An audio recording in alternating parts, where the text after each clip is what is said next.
we're already a decade past that and 3 years into a very intense and bloody war, a real conflict in Ukraine. All right. Having fought and defeated, right, what even Marco Rubio, the U.S. Secretary of State, finally admitted was a U.S. proxy war on Russia in Ukraine. And Russia, has the commanding heights of that conflict. For anyone who's has the slightest amount of honesty, at this moment and going forward. And we've also heard an admission from the Trump administration that, in the opinion of U.S. intelligence, that no current or future weapons package that the U.S., that the West could provide can match Russia's military industrial production and change that Russian advantage, that Russian dominance of the battlefield. So it's nowhere near close enough, right? It's laughable, even, right? Putin has repeatedly said what they would accept, right? You have to acknowledge that not just Crimea and not just Donetsk and Lugansk, but also all of Kherson and Zaporozhye had referendums. They voted to become part of Russia. They were enshrined in the Russian constitution. And you have to not only have the Kiev regime withdraw all of its remaining troops from those territories, but the West and Kiev need to acknowledge that they are part of Russia. All of them, not just Crimea. And if you don't do that and you don't do it soon, well, then we'll just have to, create the geopolitical space, to ensure that safety. And, we'll see then similar referendums. The choice will be given to the people of Odessa and Dnipropetrovsk and Kharkov, and essentially, at the very least, all of Ukraine east of the Dnieper River. Your point is that military will collapse at some point. And if you don't acknowledge the current scenario of these regions, then there will be more regions that end up part of the Russian Federation. That's your point. That there's this is what Putin told a meeting of Russian industrialists and entrepreneurs, and that was obviously intended to be leaked quietly, to the West, to the Western media and to the West. It certainly was printed in papers like Kommersant and so forth across Russia. So that is quite obviously, where the Kremlin is. Now, to be fair to Trump, I want to get your take on something else, because Trump made this statement. I think this was either Friday or something like that. He was effectively backing up what Rubio was saying in this. And this goes to something that you said earlier of, why does Russia need a ceasefire? They're winning. If they can be friends with their neighbors and get what they want, fair enough. But listen to Trump. This is a change in his rhetoric. This is not, we're going to pass sanctions. We have all this bombastic stuff. This is a different commentary. If for some reason one of the two parties makes it very difficult, we're just going to say you're foolish, you're fools, you're horrible people, and we're going to just take a pass. But hopefully we won't have to do that. And Marco is right in saying we want to see it end. Think of it. Every day, a lot of people are being killed as we talk about, as they play games. So we're not gonna take that, and we'll see. I think every day. People in Yemen and Gaza are being killed as but they don't matter. And your Israeli allies drop bombs on them. But those people don't count because they're not white. I think what's fascinating to me about the clip is when initially we're going to pass sanctions. They're going to be crushing. We're going to destroy the Russian economy more than Joe Biden. Joe Biden had kid gloves on, and that is more like we're just going to walk. Even Rubio was like, we have other things to do. We need to make moves. We're leaving. That's okay. So that's actually we've talked about it. That's the ideal Russian outcome. They know that the U.S. can never agree to Russian terms, no matter how much Donald Trump despises Zelensky, has contempt for him, hates and has contempt for the European political elite, and doesn't really care about Ukraine. As he said, he's got other priorities. He's still the U.S. president, right? He owned this war fully as soon as he became president. And his pretense that he had nothing to do with everything that led up to it. He at other situations, he likes to brag that he was the one who sent the javelins to the Kiev regime, right? And launched all these sanctions against Russia, before 2022, right? So, but, we'll leave that, we'll give him his posing, his narrative, because that's not as important now.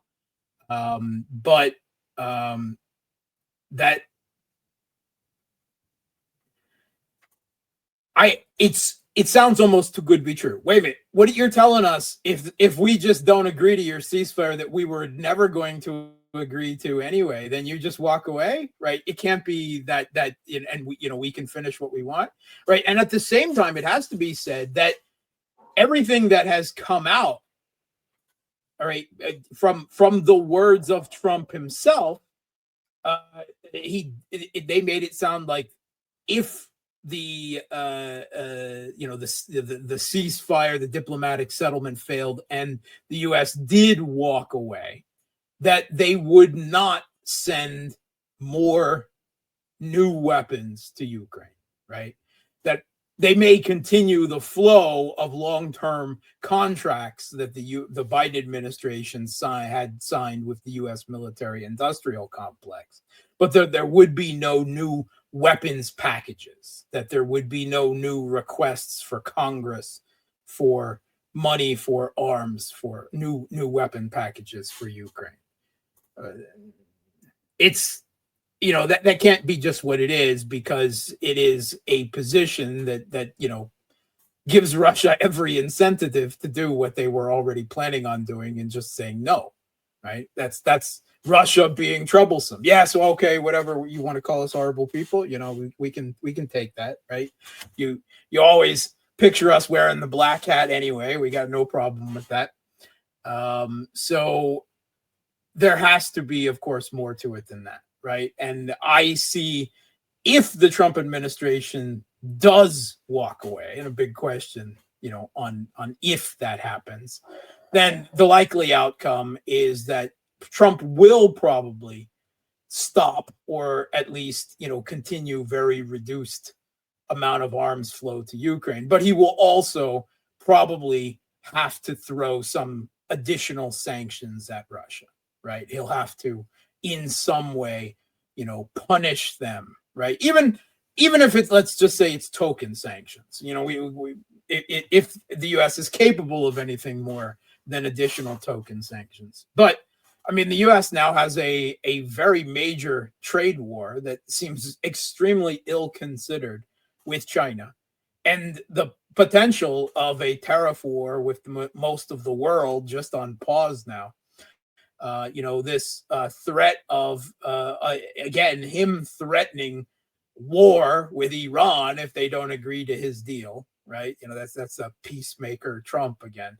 And Russia being absolutely essential to any nuclear agreement with Iran being reached, as with the JCPOA 1.0, because we all know this is just going to be JCPOA 2.0, right? The Trump trademarked version, that both sides will spin is better than the original for them.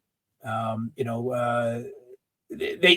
don't believe he will have to cover himself in some way and punish Russia, but Russia's okay with that, right? Kirill Dmitriev, when he went to the White House, spoke to Witkoff, right, and appeared on Fox News, he made clear that, your idea that you can sweeten the pot for us by easing sanctions, we don't care, right? That's not a priority right now. If you want to do that, if you want to negotiate your own companies come begging and groveling back for access to the Russian market, right? That's fine. But our economy is growing faster than yours and faster than the Europeans at a 4% clip, right?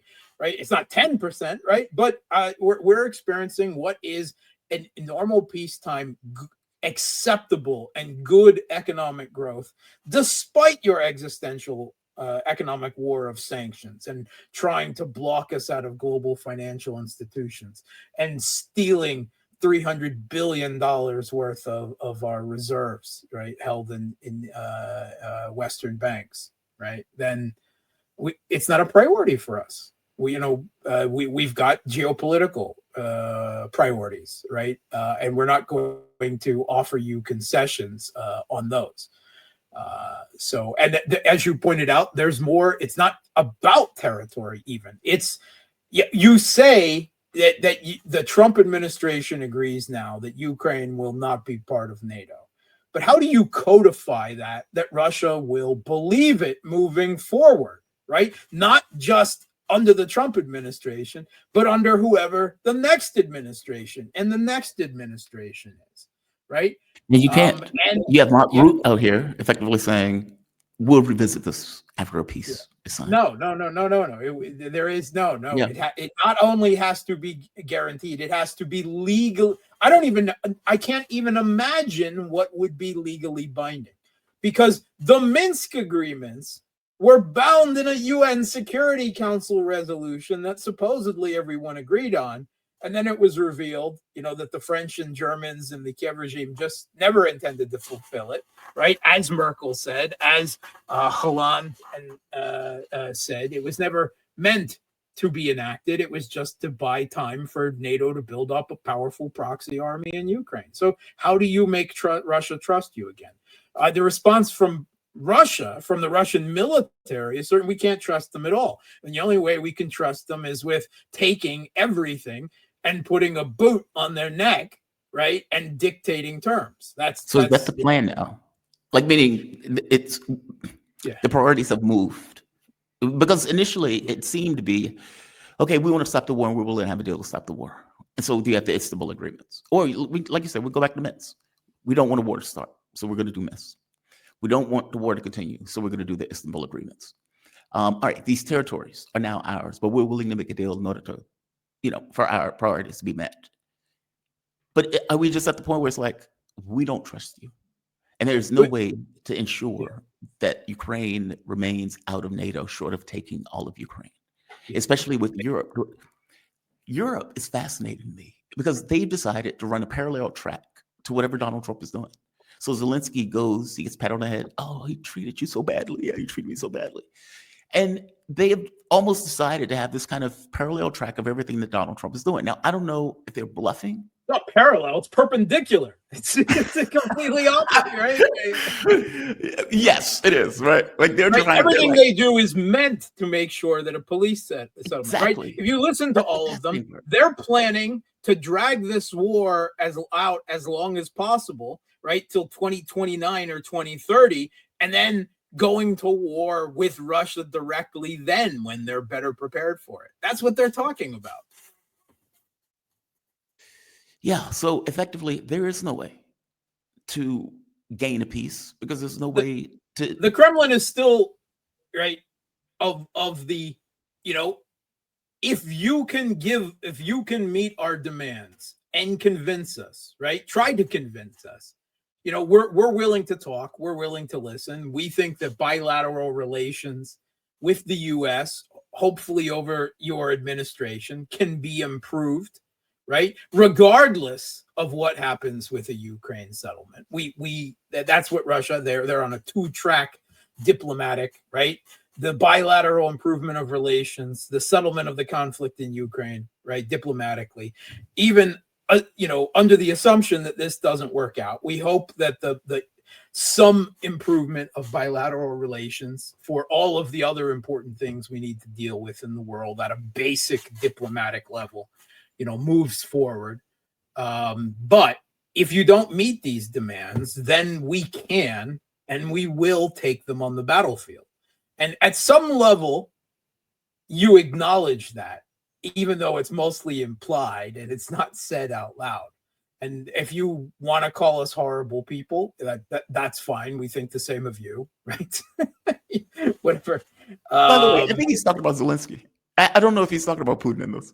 I get the sense that he has, like you said, contempt, a deep, raging contempt. Here's the problem is nothing that Trump says cannot be reversed, right? It was a situation, just over a month ago when Trump called Zelensky a dictator, right? And I'm like, whoa. I mean, it's accurate, right? All right, but yeah, I mean, you just can't walk that back, right? It's not something that you can just, the U.S. president called Zelensky a dictator, really acknowledge, right? And what did he do a week later? Did I say that? It doesn't sound like something I'd said. and everyone just, yes, the emperor is wearing beautiful clothes, and no one ever revisited it or questioned that. So, I mean, Trump brokered a ceasefire with Hamas and Israel, pumped Israel full of weapons and now 2,000-pound bombs again, and gave a green light for the complete ethnic cleansing of Gaza and effectively the entirety of the rest of Palestine. And Israel resumed the conflict, breaking the ceasefire. And we're supposed to trust this government on a ceasefire in Ukraine? Oh, it's completely different in Ukraine because Trump has respect for Putin, right? Yeah, that's really flattering and everything. Not really, right? But the Kremlin's not going to, just, oh, it's different for us. We got it, right? After the last few years. No. Yeah, I mean, the Kremlin hasn't abandoned all hope. I think Putin perennially always hopes for a diplomat, has a tradition of caution and appeasement of the West and wanting a diplomatic settlement. But it's almost impossible. I think, you want to say a 1% chance. I don't know, 5% being really generous. Yeah. If the Trump administration can just walk away without agreeing to the terms, that would be acceptable to Russia, right? I myself have said previously that would be so potentially politically costly to Trump, right? He would be the one that betrayed the West. He would be the one that handed Ukraine to Vladimir Putin. They think that now. They think that now. But it will reach an as of yet unimaginable fever pitch, right? See, if he was going to do that, he should have did it right off the bat. He should have, right? Yeah, I'm dropping it. That's Joe Biden's war. This is not mine. Not that I agree with Steve Bannon on much, if anything, but he did say that right out. He said, "Don't even try to settle this. Just walk away. Don't get trapped in it." Right? Well, he was right, but as people rightly started pointing, well, the still people with a degree of rationality pointed out, well, we got Mike Waltz there, we got Marco Rubio, right? We got Hegseth. That's a whole lot of neocons in this. Supposedly, according to Trump Jr., we must have no neocons. Trump administration 2.0. I mean, what do you expect then, right? I mean, quite obvious. Trump was okay with this internal debate, but being presented to him as to the decider. But it doesn't seem that he's able to make that decision. Right. I still, he doesn't have good options, right? His other option at this point is if Russia continues to refuse to accept terms dictated by the U.S. on U.S. interests as the losing side of this proxy war, not some neutral third-party arbiter or something like that. NATO, the U.S., NATO lost this war against Russia. You came, you lost, right? We warned you. You insisted. You made this, right? It wasn't, Putin. It was the Secretary General of NATO, multiple of them, now, that said that if Ukraine, meaning the Kiev regime, loses this conflict, that would be a defeat for NATO. And that was them that said that. They made this the geopolitical crux issue that now calls into question NATO and the the whole U.S.-led Western global hegemonic project. You put it all on the line in Ukraine. You didn't have to do that, but you did, and now you've lost. And of course, you're still unwilling to accept that. But you don't get to dictate terms. We dictate the terms. If you don't accept them, then you can either walk away or walk the Biden path of just dragging the inevitable out with as much arms and finance as you can continue to bleed and pour into the Kiev regime until we can grind them to death.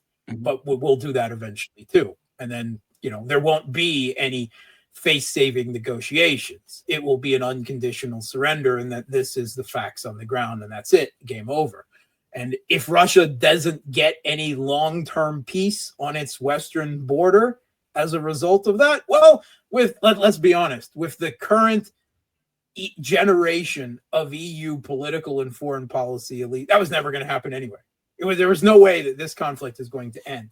They are pitched to such a degree of jingoistic, racist, anti-Russian, not just political, but cultural, social settlement in Europe right now. I mean, they've in the Baltics, in Estonia, they've just removed the right of ethnic Russians to vote because they're ethnic Russians, right? Not because even they've dared to voice support for what Russia's intervention in Ukraine. No, just for being ethnic Russians, right? That goes even beyond the idea of collective punishment, which was supposedly a core EU value, that collective punishment is not an acceptable thing, right? Much less the approving of the attacks on the religion, the Ukrainian Orthodox Church, the banning of 21 plus political parties in Ukraine, right? The silencing of all critical media in the country, again and again. What freedoms, right? I can't wear a St. George ribbon, orange and black, reflecting the right of the memory of the Soviet victory in the defeat of Nazi Germany, whose 80th anniversary will be settled on May 9th. If I'm in Germany or elsewhere in the EU, I would be imprisoned. So disturbing. That's so disturbing. The Nazis. Just stop with all the lectures on democracy and your pretense at moral superiority. We just laugh and ignore at that anymore. It's not even something that is reflexively considered anymore. We're the bad guys. No, you are the bad guys, right? The Europeans, the Americans, you're the bad guys. That's it. We don't even